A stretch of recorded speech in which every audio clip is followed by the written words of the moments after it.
Hello and welcome to the All About Angling Fishing podcast with me, your host, Dan Williams. And today I'm joined by an American carp angler, Marc Jackson, joining me all the way from Philadelphia, USA. Marc, how are you?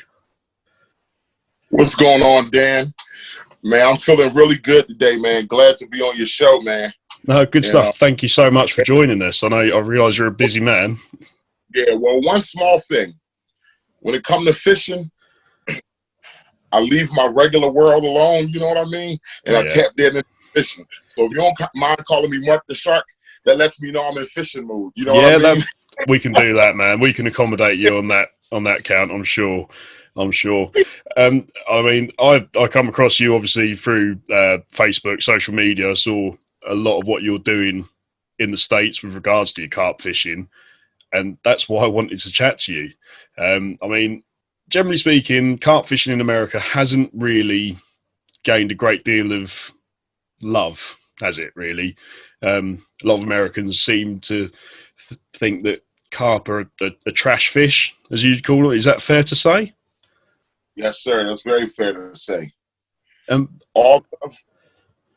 Here lately, some people wish the carp community is starting to get along, starting to get moving a little bit now. But it's very fair to say. And why do you think that is? Because obviously, being a European carp angler, we treat the carp with the utmost respect. Obviously, that's what we go fishing for. Once you've got one on the bank, you treat it accordingly, you know. But why do Americans seem to have that kind of, the trash that fish thing about them? Where did that all come from? I think honestly, I think it's like I think it's kind of like for lack of better words, sometimes it can almost seem cultural, man, or like a suburban versus urban thing in a weird way, because America over here, the big thing is bass fishing and fly ride, fancy boat, you know what I mean, and you're catching these out of your boat, and carp fishing being related to the word bottom feeder. Everybody don't take time to educate themselves that carp bite on more different baits than just bottom baits, although that's what I mainly use, although I'm about to switch. But that bottom feeder term is kind of like a looking down on you type thing, like you're fit, that's a trash fish, it's a dirty fish, it eats things from the bottom, But a lot of people don't realize that where I'm from, everybody doesn't have the money to buy the biggest, fanciest boat, you know what I mean? And that where we got our title, I don't know if you can, my crew, the Grandmaster Fisherman crew, we emphasize fish shoremen, meaning we take pride in catching our fish minus the boat right off the shore like you European guys do. Yeah, absolutely. Obviously we will touch a bit more on your fishing a little bit later on. But I have noticed I've been fortunate enough to go to the States a fair few times a few years ago, and visited Bass Pro Shops as anyone would, because obviously they're kind of like a mecca to me. You see a tackle shop that's that big, you got to go. You've got to go in there, but no carp tackle at all, not one bit. It's Nope. Whereas you go to a tackle shop here, and probably 50% of it is carp tackle. So it's really quite odd to see how much of a difference there is. But like you say, you guys, the in your crew, the work you're doing, it does seem to be getting noticed now. Like I say, I've picked up on it, and I'm probably 4,000 miles away from you. But obviously, a character like yourself is hard to miss, isn't it? Really. 6'6", 300-pounder. Oh yeah. Listen, I ain't the guy you're gonna see climbing trees doing too much stalking. Branch. But I am going to get into stalking. But following up on what you said about the Bass Pro Shops and the Cabela's, and like you said, the big tackle stores out here. That was a problem when I first began going after carp. It was like, wow. Me and my brother, we ran into the problem of going to a big old factory of a tackle shop. No carp gear, man. No carp, nothing. You know what I mean? Yeah. The one down there was these strong. I mean, you could barely find a hook strong enough for a carp at the time.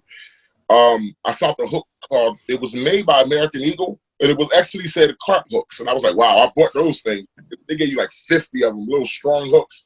Yeah. But that was all the time with carp on it. You couldn't find no carp nets, no carp bait, no boilies, no, man, nothing. Everything is for every other style of fish is recognized except for the carp. Yeah. The best fish, which is the best fish in the water, might I add. Oh, absolutely, absolutely. And obviously, I've like I say, been following what you've been doing for a little while now. And mirrors carp seem to be a bit of a rarity in the States. Is that right? Oh my God, that's right, dude. In my 7 years of carping, all my years of carping, I've only caught 2 mirror carp. I'm talking about me personally landed 2 mirror carp. You go through hundreds. I mean, we got the greatest commons, you know, nice river lean, all muscle. You know what I mean? The American carp, you know, on how it differs from some of the European carp. European carp, you got the big old cluggers, big old bellies. They've been at the bar, I mean, eating nachos and drinking brew, big old bellies on them. You know what I mean? Yeah. Carp, you know, America, our carp are Arnold Schwarzenegger bodybuilder style carp, because a lot of them we catch, mainly we fish rivers here, wild rivers, and they're always going against the current. So that keeps them clean. But when they grow big, and it's like kind of like muscles. Like, good Lord, you know what I mean? Yeah. Now they don't big as your guys, you know what I mean? But we do have them. But to stay on topic, mirror carps, they're very hard to find. A mirror carp would be like, let's just see, something that you could relate to. A mirror carp is like an antique to us. Yeah. It'll be like stumbling, it'll be like you walking down the street and finding a precious diamond. Now, you may have found a piece of jewelry before in your whole lifetime that was actually real. Yeah. But I bet you can count on one hand how many times you found some real jewelry. Yeah. Yeah. No, no, I do know what you mean. And obviously, certain parts of America, I don't know if you get them where you are, buffalo carp, they're sort of frowned upon as well, aren't they? Yeah, I would love to catch a buffalo. Actually, from doing my research, I originally believed that they were related to the carp family. They just favored too much. But in doing my reading and my research, they are not a carp fish. But I think it's safe to call them buffalo carp. If you call them a buffalo carp, we understand what you're talking. You know, most carpers, why you call it a buffalo carp, for the size, the brutality of it, the way it, you know, feeds. I mean, they look. I'm just to myself, I'm like, man, these fish. Well, I guess they are related because they're fish. Yeah, well, yeah, true. Like, these guys got to be from the same family. So I know that carp is supposed to be from the actual minnow family. Oh, okay. Yeah. That's what I know in my you know, some of my studies of reading and everything. But yeah, I feel like they should be related. But I call it a buffalo carp in a minute. My brother has out in Texas. The one spot that I'm familiar with would be Texas when it comes to those white albino buffaloes, and you know those things. They start at 40 pounds and up. Yeah, I mean, we've got some guys. I don't know if you've heard of it. Corda tackle is quite big in Europe, and they run a TV show called Monster Carp, and they went out to Texas to catch buffalo carp, and they caught like 100 in a matter of 3 or 4 days, and they were all like 30, 40, 50 pounds, and you think it's just craziness. But no, people don't. They just sort of ignore them. You know, the American guys just weren't fishing for them at all, which I find crazy. But you know, but as you mentioned there, obviously you do fish for river carp quite often, which, you know, over here I've never actually caught a river carp. It's on the list, but I've never actually managed to get myself one. And the stretch of river you fish, it's the Real Peel River, is it? That's what you call it? Okay, the stretch of river. Now, I fish a couple different rivers over here in America. Philadelphia, you got the Delaware River. Mm-hmm. Carp in there. They got some big clump. And then you got the Schuylkill River. Right. The river that the swim we made famous it's a part of the Schuylkill River, but it's a certain area that we carved out all for our own.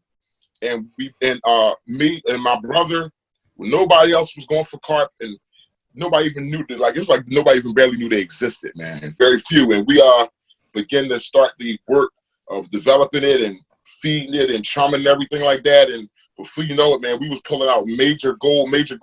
People on the banks are like, oh my gosh. I mean, you got to remember, you talk about people who grew up their whole life fishing at spots like this, only pulling out, maybe a 9-pound catfish, maybe a little nice size striper. Everything is usually about this small, but here we are pulling out stuff, big goldfish, this big. People are just like, at all, the fake crew. I mean, I don't know if you do know, but one thing, we've pulled out many 30s at Real Pill River, which I named Real Pill River because you come down there, you will get your real pill. Absolutely. Yeah. I watched any of gangster movies where they talk about, I don't know if you came up when you ever heard about somebody getting a cat pill? Yeah. Yeah, I know. When you come down here, you'll get your real pill. You know what I mean? Well, anybody come get the pill. You come down here, that real you know the feeling, Dan. What a noise as well. What a noise. It certainly gets the adrenaline going, doesn't it, when you hear that? But we actually pulled out real fast before you go on about Real Pill River, which the multiple 30s, the unbelievable time you can have there makes us so proud. I named it Real Pill River, but we always dreamed of, we said, what if it's a mirror in here? Before we caught mirror, man, we caught thousands of comments. Yeah. And there's a mirror. And my brother said, what if it's a 40-pound mirror? Oh my God, that was always a dream of ours. Yeah. We brought out my nephew one night on his first night fishing. We're doing an overnight session. Don't you know, this the fish we call the myth. He hooked into his first night fishing, his second carp catch of his life. First he caught like a 20-pounder. His next carp catch, his reel blasted off, man. Oh my gosh. We pulled out 40-pound mirror carp, man. 40-pound mirror that we called the myth because we always talked about it in a mythical way. Yeah. In front of us. I'll send you a clip of it or I'll put it online and you'll see how we reacted to a 40 over here. You just don't get those in America. No, to be fair, a river 40, that's... I know. A river 40 is one thing and that's hard to catch. I've never caught a river 40. Yeah. I've never caught one. You catch a river 40 mirror carp? Dude, that's like not just finding a little real gold ring while you're walking down the street. That's like finding a high-class pink diamond, you know what I mean? Yeah. Unbelievable. They should be putting a plaque up on that stretch of the river. Yeah, but that's something that's in the works actually. Something in the works. Oh, really? Right. It's something we got in the works. I'll keep that a secret. No, yeah. You keep that under your hat for now. I'll be interested to see where you go with that one. So obviously we're talking about the Real Pill River, and you did send me a little bit of a link to a video that you featured on with Marc Iaconelli, who is, for those that are listening in the UK and Europe, is he world champion bass fisherman? He's very well respected in the bass fishing world anyway, isn't he? He's top of the top kind of thing. He won many championships. He's a bass champion, right? It was so funny. It's like two worlds coming together because we're still in our carp world when one of our buddies, my man Taylor Me, one of our members, he came to us like, yo, man, I was talking to Mike Iaconelli because Taylor, he likes to multi-species fish. He started as a bass fisherman. Right. So he's like, guy, and he happens to been doing some fishing and he met Mike Iaconelli on the side. And he said, Mike Iaconelli, man, I was telling him about Real Pill River. He's really thinking about, he wants to he reached out, he said, he heard about you guys. He wants to do a show at the Real Pill, wants to come down. So, and me, I'm like, I'm sure he didn't know who I was, who we are. And I sure didn't know who he is because I'm not tapped into the bass. I'm like an American European. My mind is on carp. I don't even think about the bass world, man. Yeah, no, I know what you mean. Yeah. I don't think about bass. Obviously, I watched that video that you sent me and thoroughly enjoyed it, I have to say. There was one part of the video that made me sort of cringe a little bit. And it's not when he's with you guys, I'll hasten to add. But he's, Marc Iaconelli, he's fishing on a boat and he's hooked a carp, whether or not it was on purpose or accidentally. Yeah. And he's pulled it onto the boat by the gills. Yeah. If you'd done that on the water in the UK, you'd be banned for life, I should imagine. Yep. But that seems to be how, we touched on it a little bit earlier, but unhooking mats and landing nets that are the correct size for carp just do not seem to exist in the States, do they? Do you think that that's changing? I mean, I'm seeing a lot more American guys on social media, YouTube, and so on, who are now targeting carp specifically. So obviously, eventually, there will be a call for proper carp care gear and carp tackle and so on. Do you think that's on the horizon? Yes, it's actually on the horizon. Speaking for Mike Iaconelli, those cuts you seen at the beginning of his show where he was handling the carp wrong. You see, we taught him how to handle the carp. Now, he would never handle a carp like that again. Once we showed him, during the show, he's learned now how to.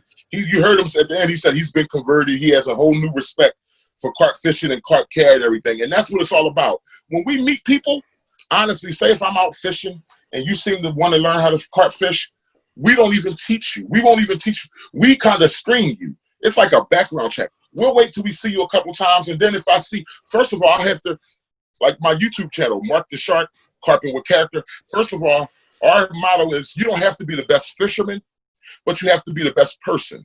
So first of all, I have to like your character. You have to have character. I have to like the person you are. If you're a good person, we can make you a good fisherman. That's not a problem. Yeah. So we see how the person is, see how their reverence is for fishing and everything.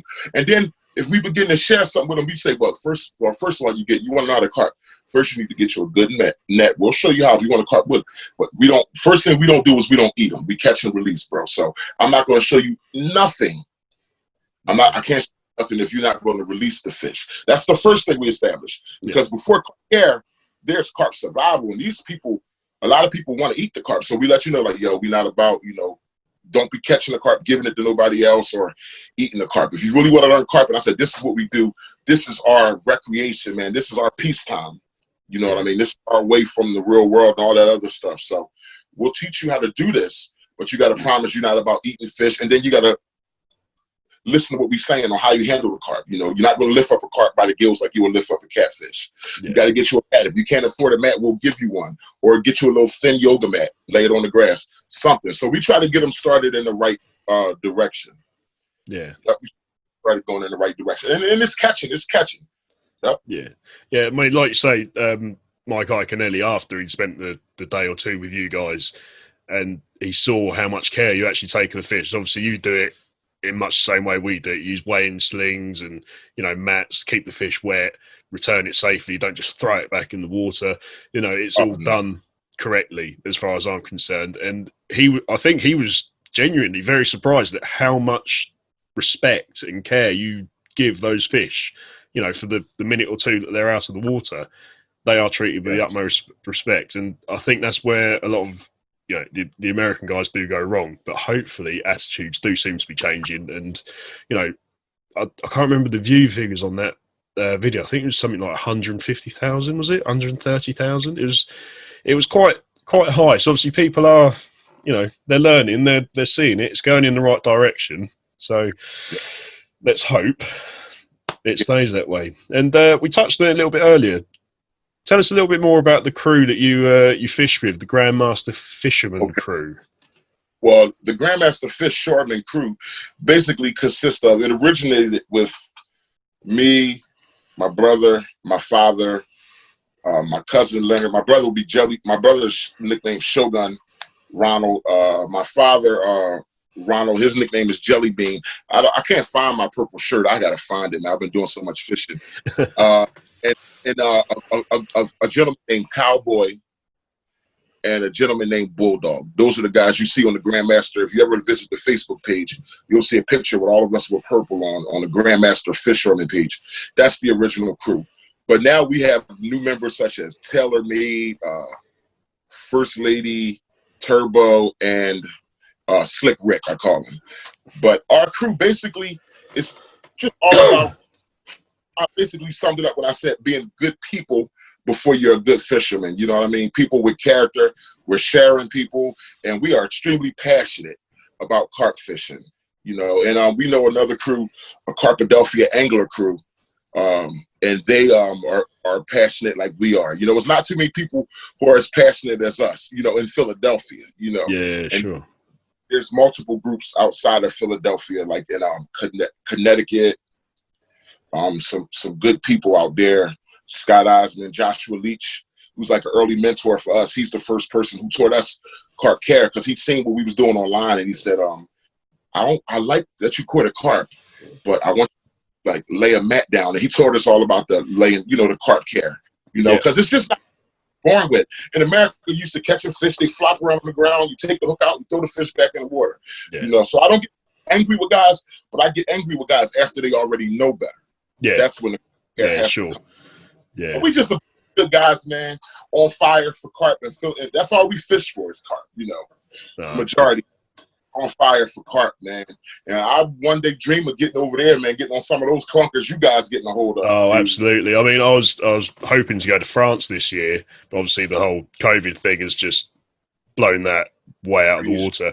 So hopefully next year, so I've not actually managed to get over that. It's only a few hours drive, really, obviously ferry involved and whatnot, but I haven't managed to get there yet, but it's definitely on the list. And, hopefully you can get over here soon as well. Yeah, definitely. I noticed a lot of you guys, that's like a trip, a hot trip for you guys. You guys go from the UK, wherever you are, then you go over to France. That's like a couple hour ride. And then I hear you go over to France, and it's like they're like starting at like 50 pounds up, it seems like. Yeah, it does seem the way. I mean, where I am, I'm on the south coast of England, so I'm in Hampshire. And there are a few sort of big fish waters, but I mean, most of the lakes near where I am, obviously I don't live anywhere near a river, so it's all still waters, lakes, reservoirs, so on and so forth. And generally 30 pound is considered a fairly large fish in this neck of the woods. Obviously, depending where you go in the country, they go up 40 pound plus and so on. But I can go 10 minutes down the road, get on a ferry overnight to France. So I think it's a 7-hour crossing, 2-hour drive on the other side, and I can be catching 50, 60 pounders. So you think it's for less than a day's travel, and you can catch fish of that kind of size. It's a no-brainer, isn't it? You got to try and do it. But I mean, obviously, you mentioned that you are purely a carp angler now. Realistically, do you get many nuisance species? Obviously, you mentioned catfish there earlier, but we get bream in this country, and they are the snottiest, horrible. No one likes them. I can't believe people catch them on purpose. I don't know if you got bream where you are, but what do you have to deal with? Thank God we don't have bream, man. But honestly, catfish get on our nerves. When catfish bite on your beautiful rig, it drives you crazy, and catfish can drive you crazy because you could just be trying to catch one carp, and you could catch 14 catfish in a row. I mean, they could wear. You could feel like you've been doing some serious fishing, and you ain't even been fishing. You be so worn out, and before you ever catch that first carp, sometimes, And the other thing that we hate, what we really hate the most, what I'm starting to hate the most now that I've been starting to tap into some different lake spots now. And now over here we get the biggest turtles in the world, and they just leave. Oh my gosh! And they are attracted to your pack bait. Your pack, they will tear you. Here lately, I've been blanking and catching big giant turtles, and when you hook into them, you don't want to handle them because sometimes they come out. Oh yeah, that'll cause you some damage, man. If that's not what you grow up dealing with, you're not going to know how to deal with a turtle. You just really don't want to hook into a turtle. No, I can appreciate that. I imagine that's quite something, actually, bringing a line back and you got a massive turtle attached to it. That must be. I can't even begin to imagine.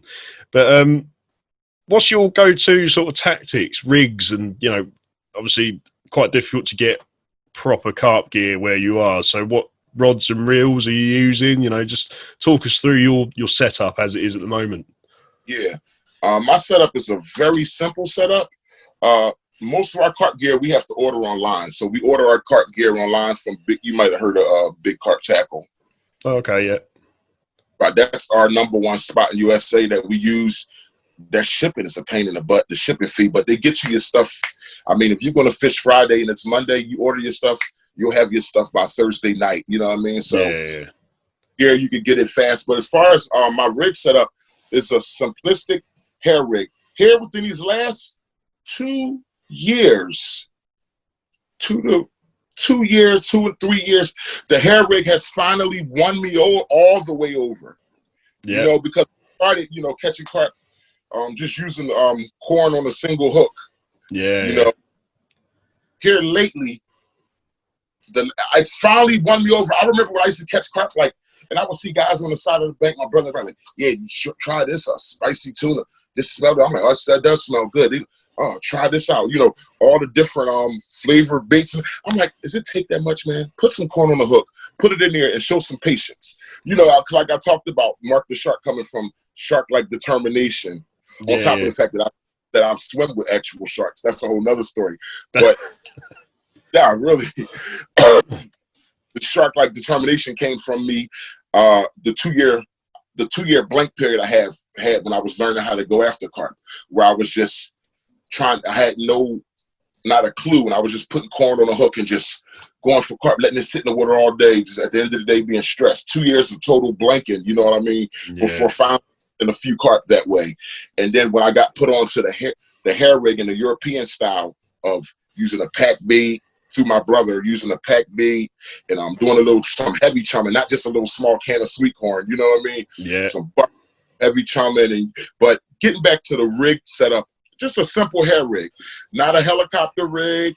I want to get into that one day. Not a Ronnie rig. My brother's into the Ronnie rig, I want to get to that one day. Right now, just a simple hair rig, but I like to use it I like to use monoline when I tie my hair rig on, because monoline, it's just got a stiffness to it that makes it easy to do it. And once you get it on your hair rig, it'll stick up off that hook just perfectly, you know what I mean? Yeah. After a session or two, it's beat up and you got to just tie a new hair rig. But I'm going with monoline on a hair rig, and I'm going right now. My hot thing has been the pink and yellow artificial corn. Yeah. Artificial corn, pink and yellow. Those colors, pink, yellow, or red and yellow.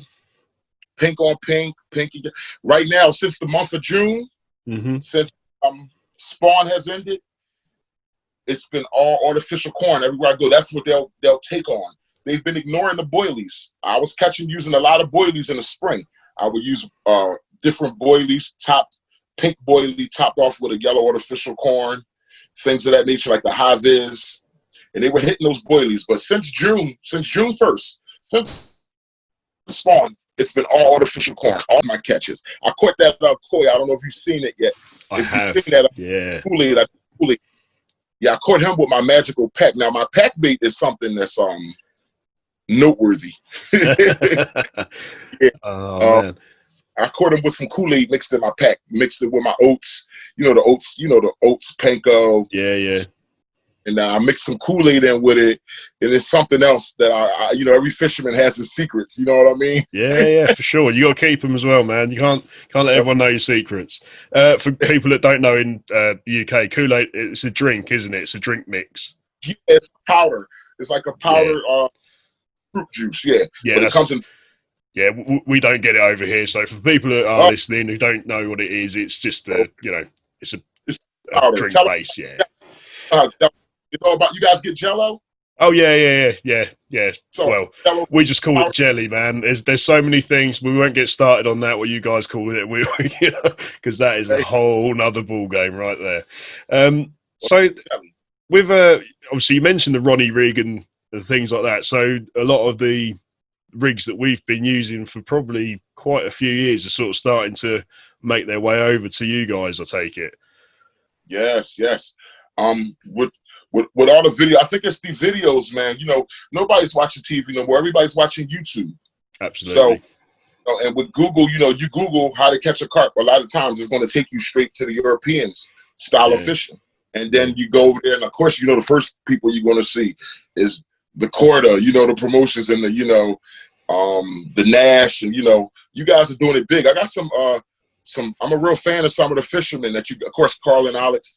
I'm a fan of a lot of the fishermen that you guys got going on, that you guys have over there, because not everybody is as crazy and as passionate as me. And as me and my guys, we're very passionate over here. So when we see that passion coming from you guys over there, it really excites us. You know what I mean? It just makes because over here, we're like it's not many of us, like you said, which is good. Yeah. It's good. It's good for you guys. Not too much competition for your spots, but obviously, I think it would be nice to see it, more widely accepted as a real sport, because like you say, people sort of do frown upon it to a certain degree, but hopefully attitudes are changing towards that. So you mentioned you do use boilies and pop-ups, I assume you use things like that as well. Where'd you get them from? Is that all online stuff, or do you make your own? Or Well, there's some, believe it or not, there's some bait companies who are trying to raise up in America. I don't know if CC Moore is an American brand, but I know there's one company called Lanier Bait. They a lot of people get some boilies, some boilies and pop-ups from them. And then there's of course Carp Max, and there's another new one that Josh Leach just started out. The name of it isn't coming right to my mind, but yeah, we go to the CC Moore, the stuff. That Frank, I like that Fruity Zing, that Frank Warwick. I'm sure you might be familiar with that name, Frank Warwick. He's a carpenter. I like the Fruity Zing that he uses. Yeah. So yeah, there's a few, but not they're far and few in between. You see, I only can name like 3 offhand that I know are American companies. Yeah. Well, CC Moore, I think, is actually England. I think they're in Dorset. They're not too far from where I live. Yeah. So, but obviously they're getting over there. That's good for them anyway, isn't it? So. Yeah, and obviously, do you still use bite alarms and everything else like we would, or? Yes, the bite alarms have really begun. It's so funny, right? I've been using bite alarms a little on and off for like the last 3 years, but this year, believe it or not, the bite alarms really won me all the way over it. When I can use the bite alarms to setting up the pod and everything. Yeah. But my brother and a lot of the guys in my crew, they've been like last couple of years, they've been on the pod, they've been loving it. Like I told you, I'm the simplistic one. I sit my ride up against the rail and just wait for that bad boy to bend.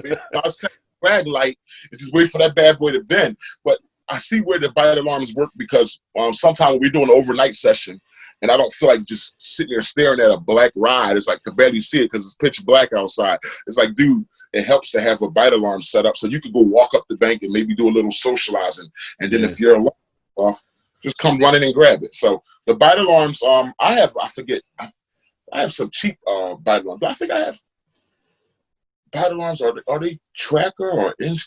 I forget the name of my bite alarms, but I know that the big thing over here is everybody wants the Delcoms, the bite alarms. I want some Delcoms, but I can't afford them. They are so expensive.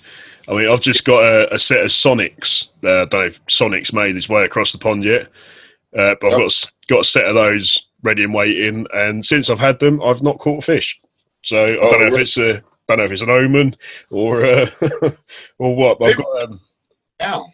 You guys were really locked down, man. Oh yeah, we were locked down for 2 months. Yeah. Well, go ahead. I'm listening. Yes, we are still on lockdown. Technically, things have started moving a little bit over here, but they relaxed a lot of travel restrictions and then reimposed a lot of them over the weekend. So if we want to go to Spain or anywhere like that, we have to quarantine for 14 days when we get back. So it just seems that everything 2020 has been a bit of a write-off, really. You can't do anything since March, I think it was. So I've been fishing probably 5 times this year and not, I haven't caught carp since November, which is that's a massive blank, man. That is just, it's getting me a little bit emotional, I have to say. I just want to get out there and catch something, but it's just not been happening really. But such is life, man. I'm happy, I'm healthy, family's healthy. You can't really ask much more than that. So, rough with the smooth. Me in prayer, man, because I work in a health field environment, so I'm in contact with COVID patients all the time. I see it. I have to deal, that type of stuff. So keep me in prayer. That's been another thing where that's probably, I think, another reason why my fishing season has been so good. I jumped on it early from the spring. As soon as the COVID started, it was like fishing, for me, sneaking out, go to a fishing spot. Like you said, you got a lot of wild rivers and lakes to choose from. That's the one I was able to just get away from the media, the news. Sometimes you just need to step away from it, man. Yeah. That was that place for me. That's been my escape, man. And it's just like, I've just been going in. Sometimes I wonder, I said, man, you've been having a great year. I said, well, there's nothing else to do but fish. You know what I mean? Yeah, we couldn't even do that at one point during the lockdown. We were actually stopped from fishing for a while. So it was bad, man. It was bad. And as soon as it opened back up, every lake was just fully booked everywhere. You know, you couldn't get on there for love nor money, man. It was awful. But and I don't know if that's actually why places are, you know, so difficult to fish, because you think they've had 2 months now. So they had 2 months off effectively, and then in the 2 months that they've had back, I went to a little lake. It's only like a 2-acre lake. I think the biggest fish in there is like 20 pounds, but I just wanted to catch something. I didn't even care if it was £5, £10, whatever. I just wanted to get a bend in the rod. And you just, you know, I could see most of the lake from where I was sat, and people just throwing bait in. And you think, so if it's been like that from the very moment we were allowed back, those fish have just literally fed up.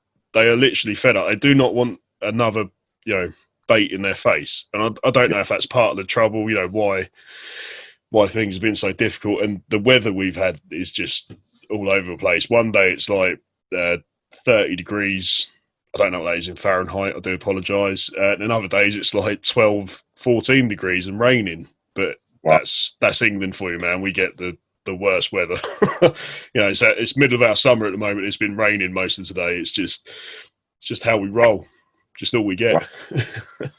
Yeah, I've noticed that's the only thing. Like when I said, sometimes less is more. Over here, we don't have usually. Now, if it's a spot like now with Real Pill River, the spot we made famous now. Yeah. Since people have seen our pictures, you know, people take your picture, they go viral and stuff like that, and then the video show with Mike Iaconelli and everything. So Real Pill River has been a spot, believe it or not, that I've only fished maybe 3 times this year because it's just attacked. It's just overpressured now. Yeah. So for a couple of years, we had to let it kind of dry out a little bit and then say, we'll sneak back around. Got overpressured, you know, people see your spot. So we learned a big lesson with Real Pill River, you know. So now, but I go to spots and I'm very secretive. I'm more secretive about my locations that I go to now. Like I've developed a spot. I don't know if you've seen any videos when I was at that lake spot where I was pulling out those long carp. It was I call it the park swim. That's like a little spot that nobody fished that only I know about, and I'm keeping that one a secret. You know, some stuff you just have to be more secretive because, like I said, there is some carp anglers in the USA, and not all of them practice the same catch and release. You know, some of them don't want your water over pressure sometimes. That's what happened to Real Pill River. And over there with you guys, I mean, at least over here, people overpressure the water, but they don't really chum heavy. You guys, it's like part of your culture, chumming. And so I can imagine how I see now when I watch some of your videos, the guy says it's day 3 and I've blanked, you know, I'm on my 3rd blank. I mean, you're talking 72 hours. Yeah. A guy camping, going after fishing, caught nothing for 3 days. So you guys got serious tough skin.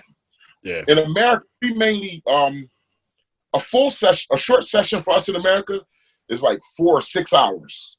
Yeah. Post where you might have chummed it the day before. You post up somewhere, chum it right there while you're on the spot, sit, wait on them. That's a short session. A full session for us is like 12 hours to 14 hours. It's very rare that we fish the whole 24-hour day. You know, we do it, but we mix this all within the same, like the day with me. I have work tonight. We mix it all within the course of our life, you know. We don't just have that big bulk of time where we say, I'm going to a pay lake for a whole week. You know, we don't have it like that. So we like, okay, right after work, I'll fish for 4 hours before I go to bed. Yeah. You know what I mean? 4 hours here. And it works out successful because the water is not overpressure. Yeah. As guys, man, you got somebody, you go out for a short session. It's like, dude, you coming on top of somebody else's bait. Somebody else been out there chumming that you didn't even see, you know, loads of bait. And you coming out there trying to get a bite. It's like, dude, you got this one boilie sitting out there, or your 3 boilies sitting there, and it's like this somebody else that chumped 3,000 freebies. Yeah, and that's very true. I mean, you see some of these guys on the YouTube channels and so on, and especially in Europe, and you'll find that these anglers, they take kind of like 10 to 15 kilo of boilie, so about 20 to 30 pounds, let's say, and they're chucking it in and throwing it and keep putting it in and putting it in. And then they, like you say, they've got a single hook bait above it. And I think I can see how it does work, but it's the weight, you know, bait and weight, isn't it? You really have to wait for the rest of that bait to be devoured before you've even got a chance. But that, like you say, that's how we seem to work. Some of the best sessions I've had have actually been, I'll watch the water. I don't get a lot of time, much like yourself. I mean, I work full time. Wife works evenings. I have the kids in between. So, Okay. you know, I might go on a Monday night for 3 or 4 hours, and that is a real short session over here. To catch carp in 3 or 4 hours is like near impossible. I've got a 48-hour session booked for the end of August, and that's probably the longest session I'll have all year. Awesome. But the whole hit and run sort of stuff, it does seem very difficult. But like I say, if you watch the water and you see something, you know, a boil, a tail pattern, fish showing, jumping out the water, whatever, I've found that casting a single hook bait to that fish generally results in quite a quick bite. Not every time, you know, obviously nothing's guaranteed in fishing, is it? It's one of those things. You have to be in the right place at the right time and go from there. But, you know, it sort of brings us on to what I was actually going to talk about next, actually. So what is your personal best at the moment, Mark? Personal best is 34 pounds and 14 ounces. 34 pounds, 14 ounces. 2 ounces away from 35. Oh, you know what I mean? Yeah, it's always the way. Because I was looking into this, actually. Obviously, America is, it's fair to say, it's a big old bit of land, isn't it? It's some big bodies of water, massive lakes. Yes. And I found that the US record, I say only, is only 54 pound 8 ounces. I'm not sure how accurate that is. This was, I think it was 2013. This was called. It was a big common carp.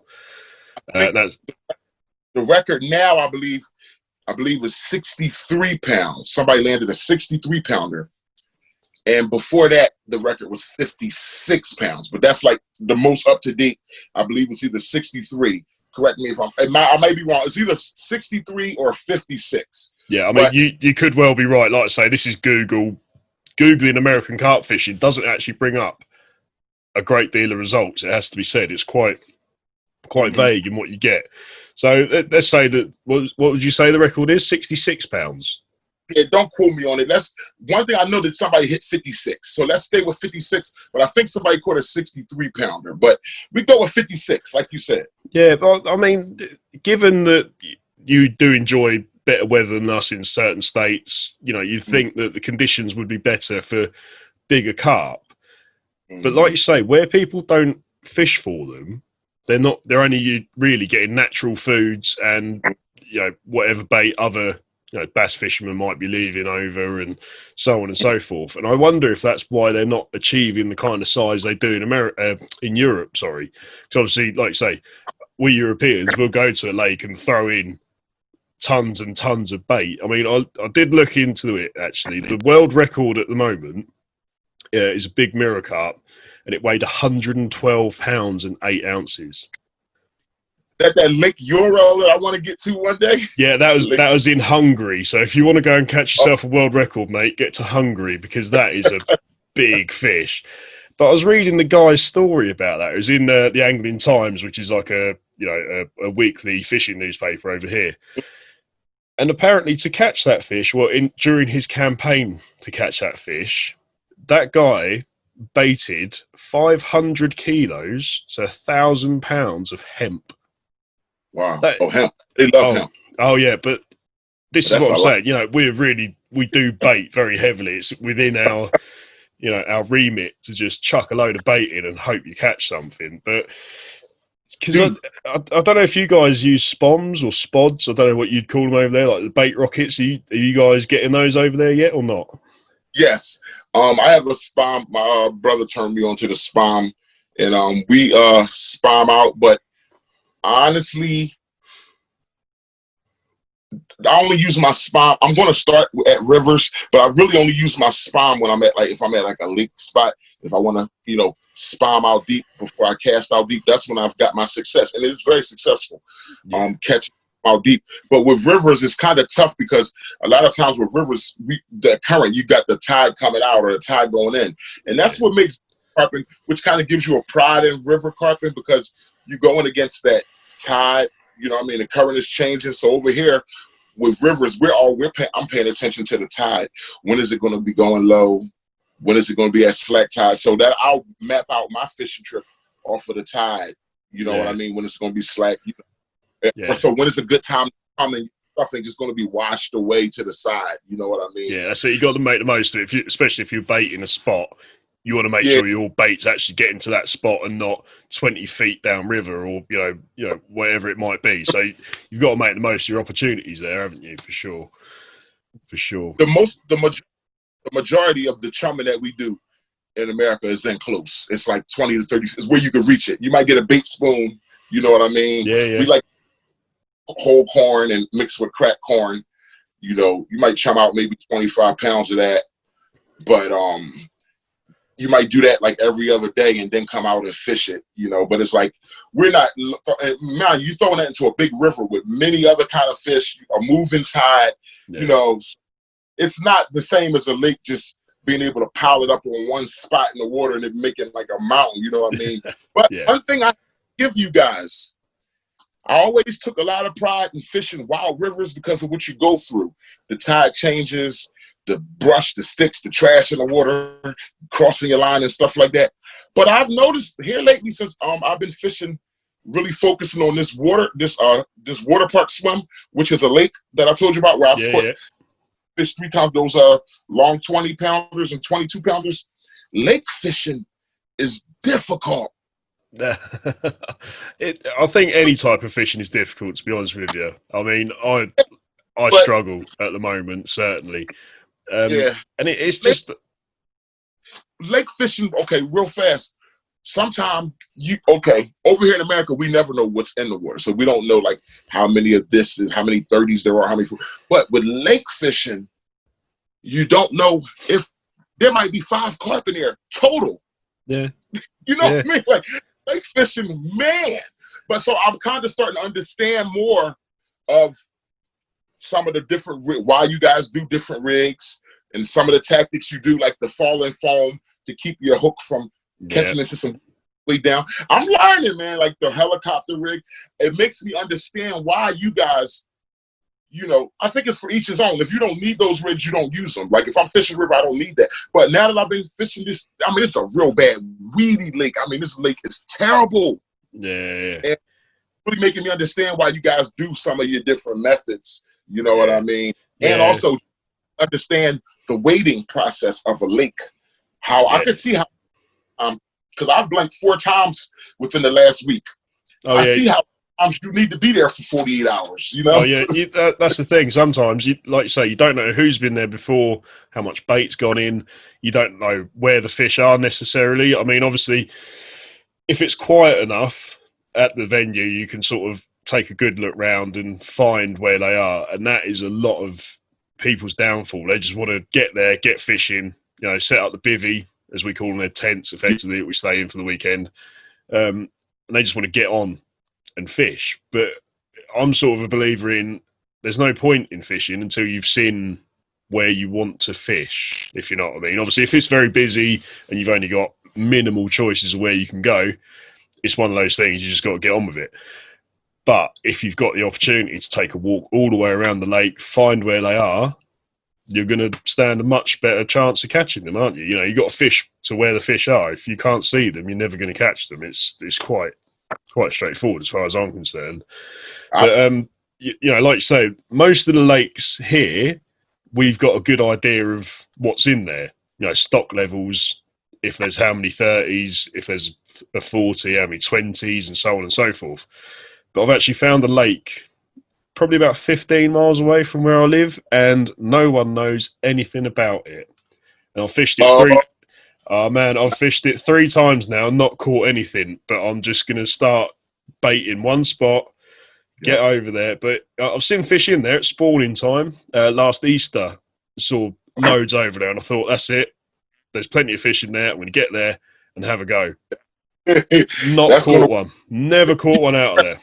But it's one of those things, isn't it? You know, you get over there, do your research. I've walked around there with my dog quite often just to see if I can find any spots they like to hang out in or whatever. I've been over there, I've fished it 4 or 5 times, but this lake is 22 acres. So it's a big bit of water, but I've not yet had any luck. But I think we're gonna try and get on that this year. Really put a campaign in, put some bait in there, and hopefully we'll be able to get it off the ground. But with the campaign, is it like within 30 minutes of where you stay? Yeah. It's about 15-20 minute drive from where I am. So yeah. That helps because, campaigning, sometimes if you don't cross a particular spot on your commute, it makes it hard to really build up a spot. You know what I mean? I've noticed that sometimes the closer spots is usually the easier to, really get the chum up past some, or sometimes if you just work a good hour away from and you just cross. That's how I do it. Like I got some spots in Delaware. Oh, okay. I got some spots in Philadelphia. So that's been the thing. Once I moved, I've been out of Philadelphia for 3 years now. Right. Delaware is a 1 hour ride away from Philadelphia. Okay. But it's a world of difference, man. Right. As far as the land that they give you a bang for your buck is very peaceful. It's it's on the way to the southern. It's like the first state of the South. So it's woody, a lot of woods, a lot of quiet spots, lakes, big shooting culture as you see the hat, you know what I mean? Oh yeah. Go to a lot of ranges, so in my commute, sometimes I still commute from Delaware to Philadelphia in my working travel, stuff like that. So that kind of gives me a big range of different spots I can stop at. Cause I keep my truck. I drive a Tahoe. It's a truck, and my truck Tahoe sometimes is very funky. All my fishing gear, it stays inside of my truck. Yeah. So at any notice, I can pull over, get a quick 4 hours in, or I can pull over. I have a bucket, always a whole bucket of cooked up corn mixed with cracked corn. I could pull over, dump half a bucket or dump a whole bucket at this spot, dump a bucket at that spot, go home, go to sleep. So that's how I do it. Yeah. So then when I get to those off days when I can fish, I'm like, okay, which spot should I hit? Because I know I chummed a few of them. So I'm like, oh, man. So I can't wait till you show me a picture of that spot that you just found or that you've been paying attention to. Once you develop that, make sure man. Send me a picture of the first catch. Yeah, well, supposedly about 10 or 15 years ago, there were fish to like 40 pounds in there. And then they had a big, it's called blue-green algae. I'm not sure if you've heard of it. And it killed a lot of the fish off. So it was only the real small fish that really seemed to survive it. So all the big ones got killed off. Oh. But hopefully some of those smaller fish have started becoming bigger fish, if you know what I mean. But obviously, in that sort of body of water, 22 acres, like I say, there's a lot of ground to cover there. It's whether or not we can find them. So I think we will. I think we'll get there, but it's just going to take a bit of time to, put the work in, and hopefully we'll reap the rewards. But we shall see. So you mentioned there that you've got a few spots. I mean, do you stay fairly local, or do you get a chance to go and travel to other states and play around with their carp as well? I feel like tri-state area between Philly, Jersey, Delaware, maybe a little bit of Maryland. I haven't done any carping in Maryland in a good while now, but I guess you would say that's fairly local, within the tri-state area. I'm thinking about a trip. I don't know if it's all going to be about if it works out well for me. I don't know. It's this river called the St. Lawrence River, okay. And it shares the river. It separates the United States from Canada. Oh, or it's like Canada and shares the river with upstate New York. Yeah, so it's about a 6 hour drive away from me. But the water is very clear. If you ever get a chance, look it up. They call it the Carp capital. Oh, and wow. It's a small town. You go there and the fishing water is real clear, so it makes for good footage. And the carp are just like numerous. I mean, they run through your food. People come there with trash cans filled with chum because they hit your spot hard. Yeah. Big shoals of them. Big shoals.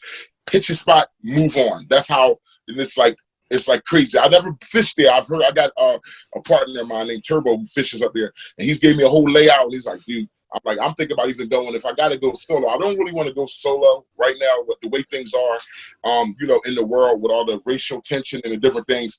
That's kind of, you want to be careful, being my, black man in the little tucked away, environment. You don't know how people are in different places. I appreciate that. Yeah, I mean, it must be a tough time for you over there at the moment. Obviously, we heard about George Floyd this side of the the water as well, and it very sad what happened to him. But obviously, we're not going to get too political today, you know. Yeah. But obviously, I do appreciate that.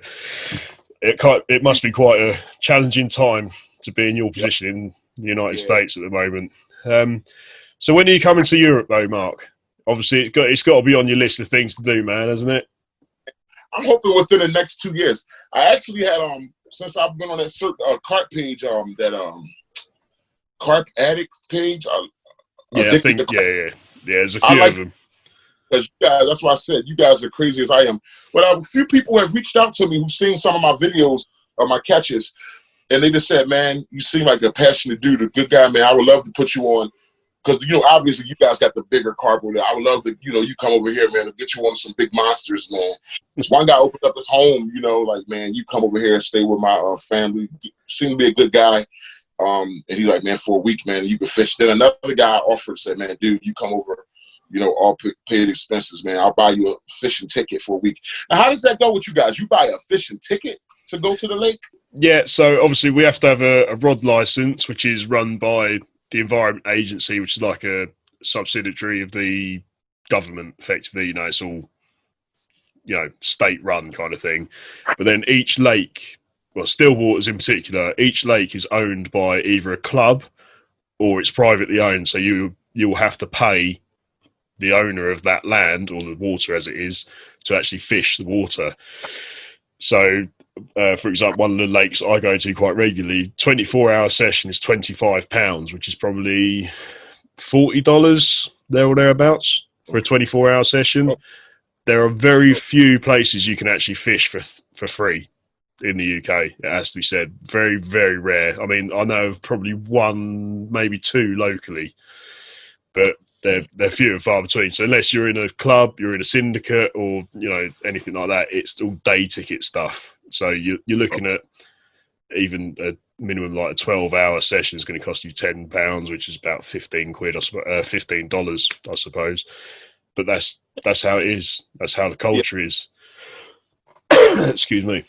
It ain't bad, but at the same time, it'll keep you from fishing every day. Oh, absolutely. Yeah, I mean, like I say, we're going for a 48-hour session. It's 50 quid, which is about $75 for 2 days. Yeah. Wow. And I can't afford to do it every month. It's one of those things. It's a bit of a treat. But even if I take my daughter with me as well, there's extra money, and you have to pay for the kids. It's just it does get expensive. Carp fishing it's very expensive to get into. It has to be said. So you said you've made a trip over to the States a few times before? Yeah, I've been. When I was younger, I used to travel quite a lot. So I've been to Florida a couple of times, been to Texas, Arizona, Nevada. I've done a few states. Never fished over there, though, I have to say. Okay. I've been to Lake Travis in Texas, Austin, Texas, and I so wanted to fish it, but it's massive. I've never seen a lake that size in my life, and this place was humongous. But I would love to have got out there and had a go, but it just never really worked out with timings and stuff. So maybe one day I'll go over there. But yeah, gotta come to Philly, man. I'll show you around. You would love Philadelphia, carping, because like you said, especially if you're in the carping mood, you come over here, man, really ready to do some carping, and like you said, be able to go carping for free and different spots, and it's not like nobody crossing your line. It's not like over pressure. I think you would love it, just as well as I would love coming over there, getting to just set up a bivvy. Like, I don't even own a bivvy, we do tents and stuff like that, but I mean, say, look, I'm here. I'm out here for like 3 days straight. That's got to be a beautiful thing. I have one question. What kind of wild animals do you guys have to, any bad run-ins? Like, what kind of wild animals do you guys have to worry about? The worst thing we have to worry about is rats. And ducks. And that's it, man. We don't have bears here, obviously. We don't have wolves, anything like that. You get foxes that just, I've had a few run-ins with foxes and stuff. Otherwise, not really anything to worry about, man. Swans are about the worst. Swans and geese. Geese are horrendous, man. But other than that, I mean, we're pretty safe, really. It has to be said. We don't have too many issues, no snakes or anything really to worry about. So, yeah. That's good. I got this one spot that's full of poisonous snakes. Man. Copperhead. They call it copperhead. poisonous snake, man. It's this one spot I go to called I call it the square circle.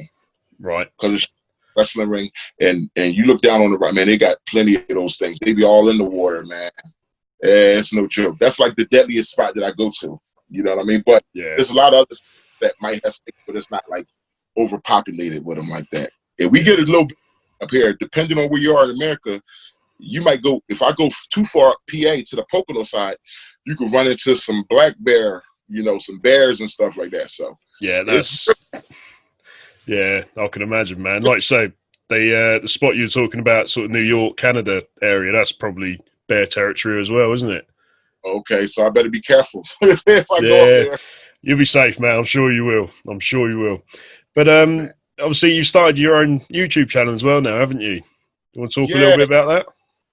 Yeah, please, anybody checking this out, please subscribe, man. I'm trying to get to 100 subscribers, you know. The page is basically about catching carp, but it's called, you type in, search Marc the Shark. I spell my name with a C, M-A-R-C, the Shark, Marc the Shark, carping with character. It's talking about carping with character, you know what I mean? Not just carping and, you know, shoving the fish in front of the camera and showing everybody the fish, but showing them what you go through, being honest about the real things that we really go through. Everything is not a 30-second soundbite where you all of a sudden you just catching all these fish. You know, it's easy to edit something to make it look so amazing to people. Sometimes people need to see you in agony, need to see the agony of a blank. And, you know, this way they can celebrate more with you when you get that victory. They need to see the agony of a blank. They need to see what kind of person you are. So I'll talk about what I'm going through. I'll talk about what time I came out in the morning.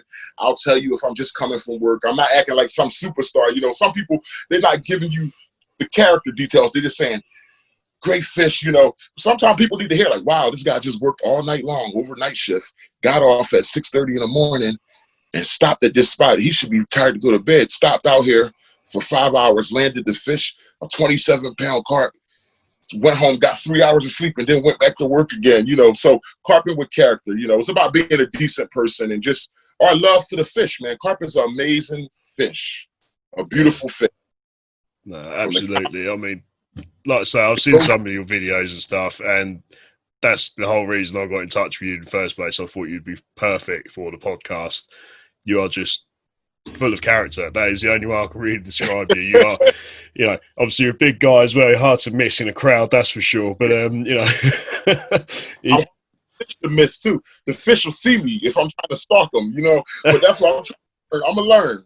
I would have to get yourself some camouflage, man. Get like a ghillie suit, you know, cover yourself right up.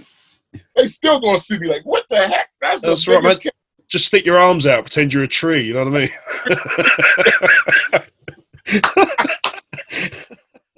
You'll be fine. An oak tree. You'll be fine, man. You'll be fine.